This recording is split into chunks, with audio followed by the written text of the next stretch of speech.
Conservative New Media viewers, Jeremy Lin fans around the world, what's up? It's me, PFE Paul Villarreal, the NBA expert. We're here to tell you about an article which Jeremy Lin portal directed towards us on Twitter.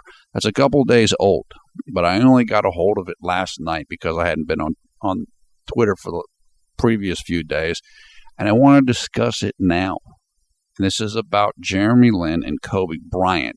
As you can see by the title here, supposedly Kobe Bryant didn't like Jeremy Lin at all when the two played for the Los Angeles Lakers last year in the 2014-2015 season. Now, we'll include in the video description below the video player the link to the article so that you can go and check it out for yourself. Okay? Now, here's the relevant paragraph from the article. It starts out saying this: Kobe has shown throughout his career that if he doesn't trust the players he's playing with, he will disrupt the offense and try to do everything himself. Last season, Kobe absolutely destroyed teammate Jeremy Lin on a daily basis, to the extent that it made some of the other players uncomfortable and clearly affected Lin's play.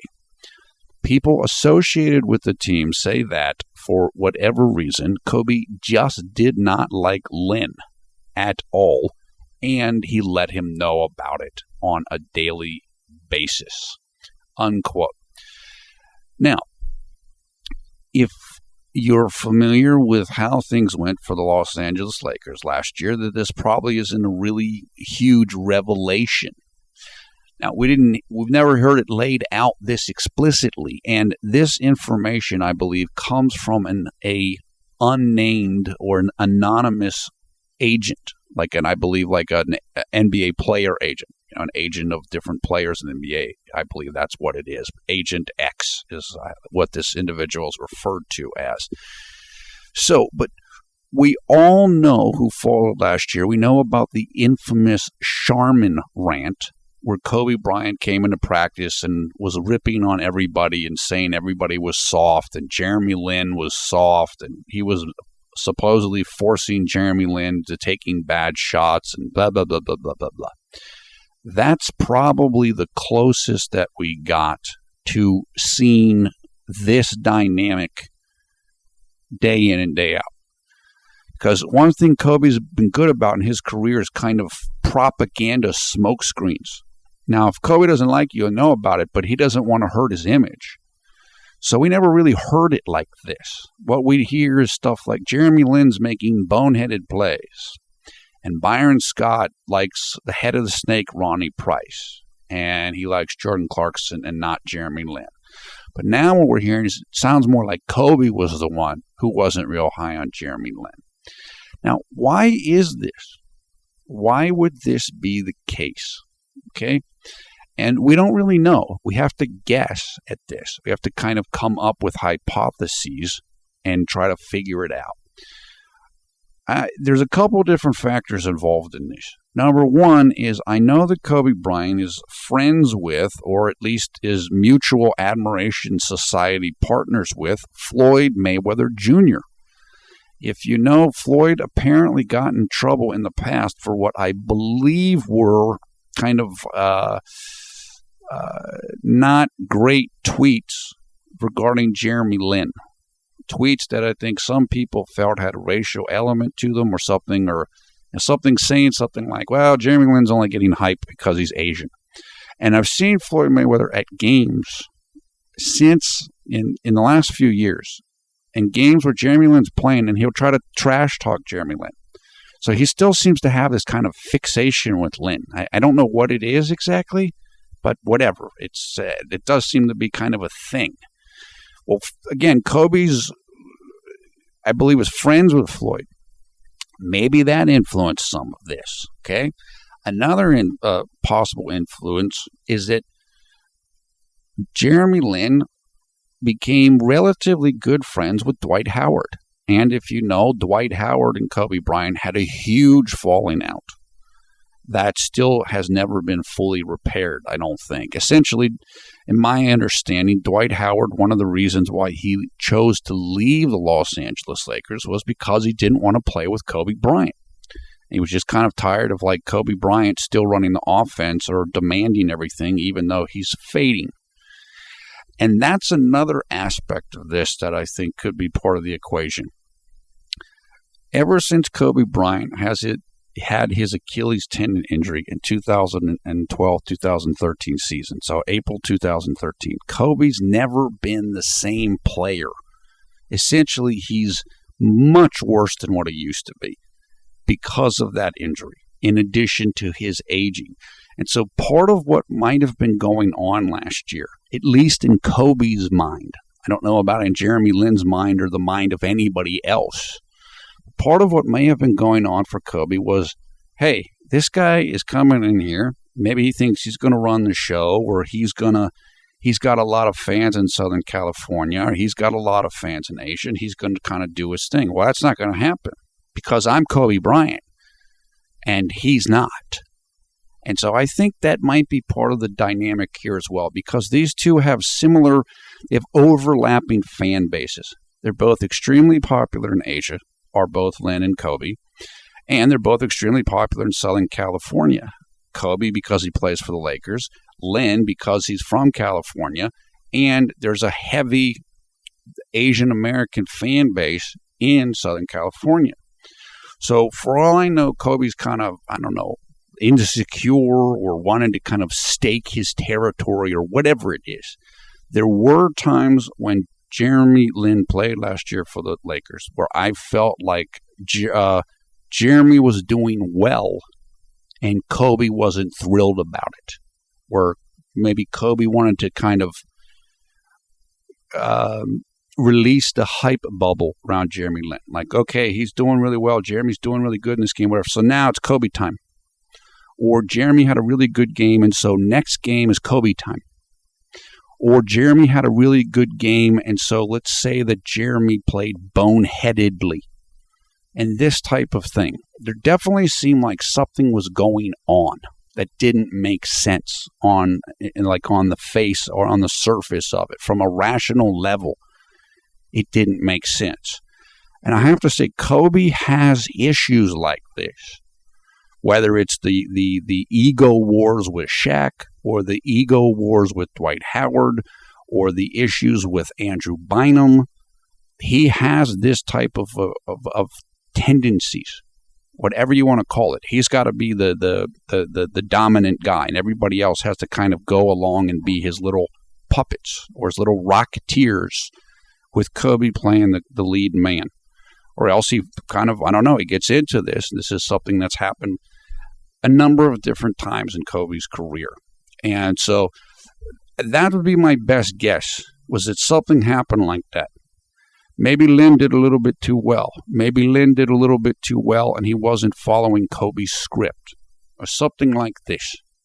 But whatever it is, apparently it just kind of pushed Kobe over the brink and into this supposed dislike of Jeremy Lin. Also, I should say this with Kobe. Going back to the incident in Colorado, some period of time after that incident took place, there was an article published in, I believe, Newsweek magazine, written by a woman. I don't remember the name of the author. But the way that Kobe was presented in that article was as kind of like a social misfit, kind of like a loner on his own little island. Kobe has himself said recently that he's not great at being friends with people or something. Because he's not good at being friends with people, it's hurt his relationships. Something like this. So in other words, I think that this fits Kobe's pattern. And it's unfortunate for Jeremy Lin that he kind of got caught up in the whirlwind of this. However, this makes things a lot clearer about why stuff might not have gone so well for Jeremy last year, although he finished extremely well after the All-Star game, as we've discussed in a number of different videos. Okay, so these are some of the things. This is just guesses about what happened and how it's happened and so forth. Now let's talk about that situation with the Lakers and compare that with the Houston Rockets situation and where Jeremy Lin is at now with the Charlotte Hornets. Look, ever since Jeremy had Linsanity in New York, he's had to deal with teammates that might not be thrilled with his success, or maybe not thrilled with his success because of how it impacts their success or their image, okay? Including Carmelo Anthony, including James Harden, and so forth. So, again, and it's not even a thing. It doesn't have to be that Carmelo doesn't like Jeremy Lin or James Harden doesn't like Jeremy Lin. It's not as simple as that. It just could be, look, this guy's pretty good, and if he does well, then I don't get to do as well. And that's not what I want, because I'm supposed to be one of the top players in the NBA. And who is this guy that's kind of interfering with my plans? And I think Jeremy's had to deal with that. And look, I think part of that for Jeremy is he's the Harvard guy. He's the Asian American guy. He's in this situation. He's the odd man out, like Kobe might be in terms of Kobe's personality. And that's part of what you have to deal with when you're a pioneer, when you're a trailblazer. You have to go through some of the nonsense that hopefully other people won't have to go through later on. So I do think Jeremy has been seen as kind of like the person nobody wants around for different reasons in some of the teams that he's been with. And like I said, it's unfortunate. It's not fair. It's not Jeremy's fault. I mean, can anybody imagine Jeremy Lin like treating Kobe badly or anything? I mean, Jeremy's a nice person. He's not going to diss Kobe, right? He's not going to diss James Harden. So it's hard to see situations where kind of Jeremy brings this on himself because of how he acted, or that he acted in a negative way. Now, maybe some of the teammates don't like because he's more mild-mannered and they're not. And so that might offend them or whatever. But Jeremy's not going to, he's not like that. He's basically a good person. He's religious. He's kind of, he's a giving person. So he's not going to do that. But he's been the recipient of all kinds of this. Just ridiculous levels of this.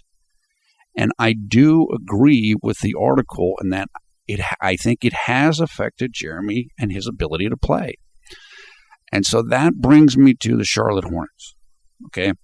Many people are unhappy with how things are going this year with the Charlotte Hornets and Jeremy Lin through the first 18 games of the year.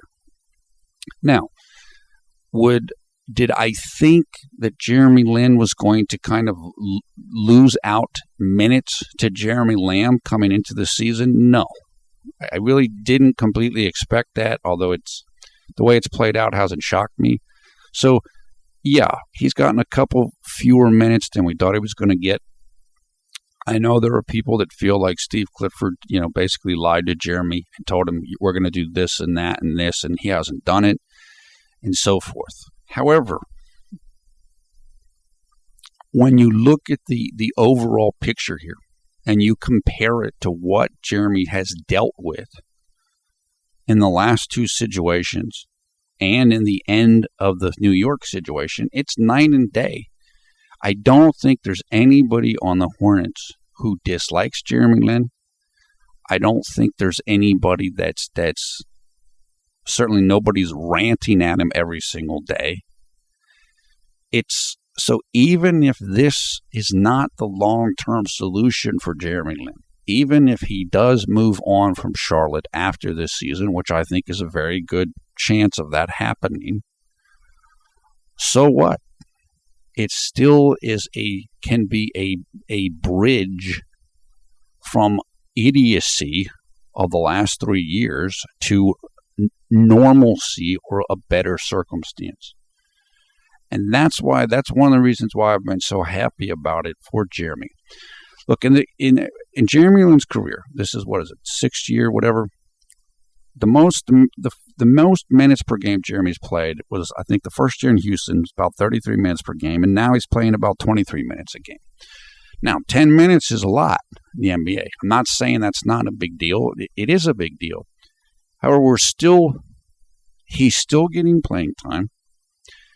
I think he is gradually improving and fitting in with this team and with this system as he's going along. His numbers are slowly coming up.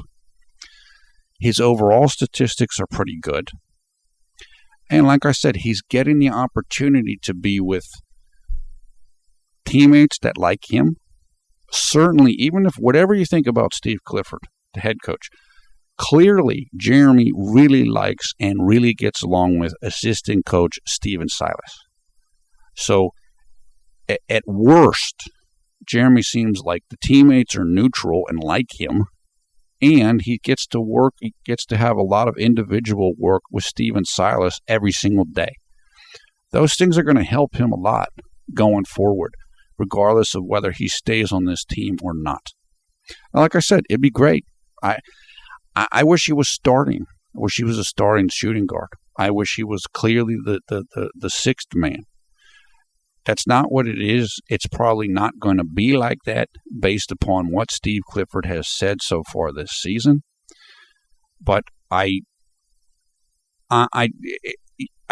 take a decent situation with better environment than a toxic garbage situation, which I think that's been a lot of what Jeremy's had to deal with for the past 3 years. And as I said before, I do think it's affected him, and I do think there's kind of a healing process that's he has to go through just to get like the stain of that off of him, just so he can go out and play his game without thinking somebody's going to freak out on him every single day or be jealous of him or whatever it is. I think he's doing that. I said in the last maybe 5 games or so, I thought Jeremy's played much calmer. He's been very relaxed. I think he's made good decisions overall. I do think he's looking to score and shoot less and looking to pass more, but that's fine. Like I said, I mean, passing is just as important as shooting and scoring. And the advanced statistics measure all of the contributions that you have, not just the shooting and scoring. Jeremy can score. I mean, everybody knows that. Now he has to continue to, keep distributing the ball, work on your shooting, which again, the field goal percentage numbers are slowly coming up after starting the season not so well. Great. I said, I'm not trying to spin it. I'm not trying to live in fantasy land. I'm truly appreciative of where the kind of arc that I think Jeremy's on right now. Now, again, I would love it if Jeremy played 35 minutes a game and he led the team in scoring and he was getting himself set up for next year to get a huge contract and be clearly the starter on some new team, and he's getting set up for an all-star season and all that. That'd be great. But I still am satisfied with where things are at right now because of how negative they were the last 3 years. Even though Jeremy did play better in some stretches and he did get more minutes in certain circumstances, and in Houston the first year he started. But you have to look at everything all together and not just one thing or one data point. And that's kind of how I'm looking at it. Sure, I mean, I hope it's this way. Like, I'm trying to be optimistic. I'm hoping I'm correct here, and I could be wrong. But I think that it's moving in a positive direction for Jeremy Lin. I really do. And one thing I will say is his turnover number per 36 minutes is like basically the lowest of his career. It was lower in his rookie year, but he didn't play hardly at all. So that's almost like a season that you throw out. Now, he's not getting as many assists. He's not setting up guys quite as much. And part of that, honestly, is because the second unit, just guys aren't making shots and they're lacking chemistry. But Jeremy's kind of altered his role a little bit here. He is being a little more shooting, scoring, a little less assist, even though he does seem to be trying to look to pass the ball more. And he is playing a bit more of the off-the-ball / shooting guard role. But as I've maintained for years now in making these videos, the most important thing for me, Jeremy, is improve your skill set, your own personal skill set. Try to find a good environment with good coach and good teammates that you respect and that respect you, and then go from there. And he's still on the upward arc here. He's still not a finished product yet. And so the more that he can improve and be around good people who know what they're doing and who can actually coach, the better he's going to get. Even if this year turns out to be not what we hoped it was going to be. And I know we've said that a lot. We've all gotten our hopes up, and then we feel crushed, and we lose interest, and we're frustrated and all this. But I think for Jeremy's got to live it, and I think he's doing a pretty good job.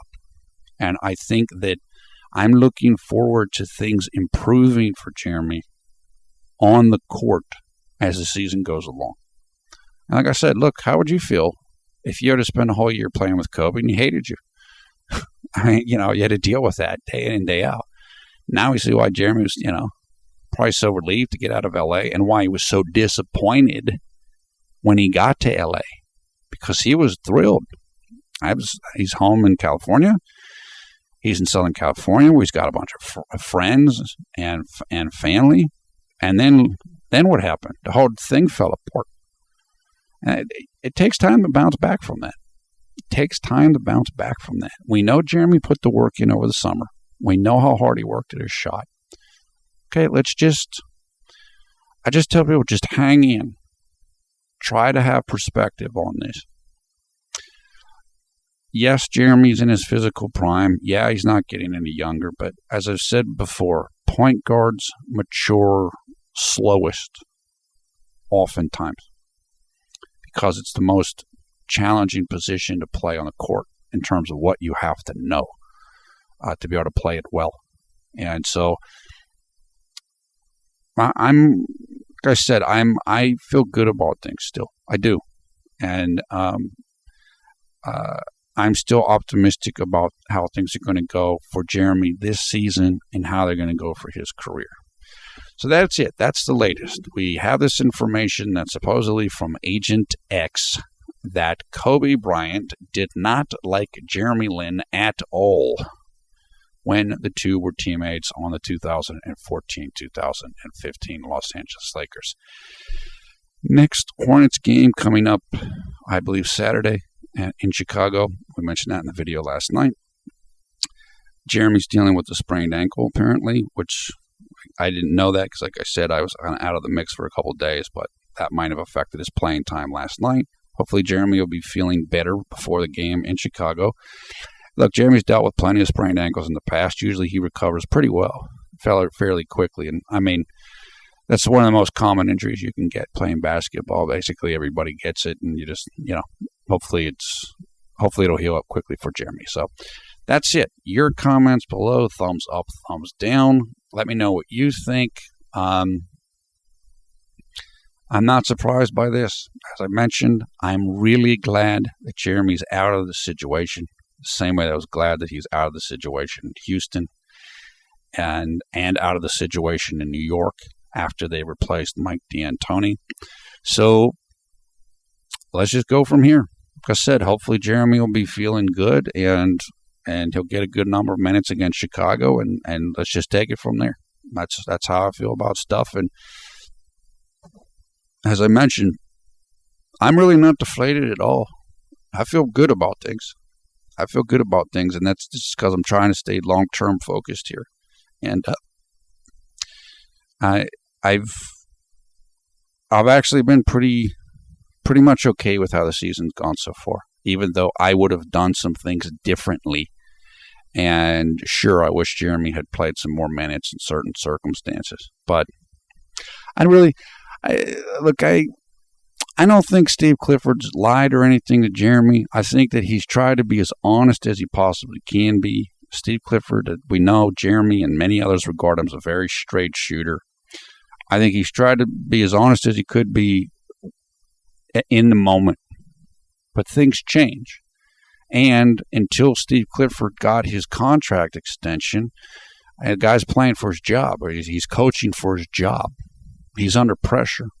The same way that all the players are under pressure, the ones that are coming up for contracts themselves. So you do what you think you have to do. Now, hopefully Jeremy will get some more minutes. We said even the other game, not last game, but the game before that, when Jeremy came out late in the fourth quarter, before that, he played the entire fourth quarter. So I think there's some glass half full, glass half empty here, kind of in terms of what's happening here. And I'm just trying to be as much glass half full as I can be without being delusional and overly optimistic. So, okay, that's it for now. Take care. Hope you're having a great day, a great night, wherever you are around the world you watch this. We will talk to you again soon. That's the latest.